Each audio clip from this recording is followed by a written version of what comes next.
Ô, Rose, Ah, você sabia que se você fosse uma fogueira, ah. eu não ia deixar você se apagar nunca, sabia? Por quê? Eu ia viver metendo pau em você. Para. É. Tu só fala, neguinho. Ué, como é que só fala? Você tá doido? Então, a partir de hoje, meu nome vai ser Fogueira, neguinho. Vamos ver se tu vai deixar apagar o fogo da fogueira.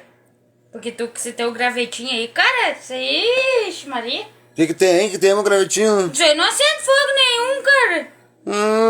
Pelo menos as outras não reclamam, tá?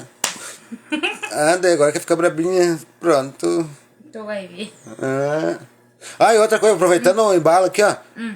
Você falou que o meu negócio era pequenininho e parecia uma minhoca, né? Sim. Você falou, né? Aham. Pois então eu vou pegar a minha minhoca e vou pescar a piranha da vizinha também. Porque a piranha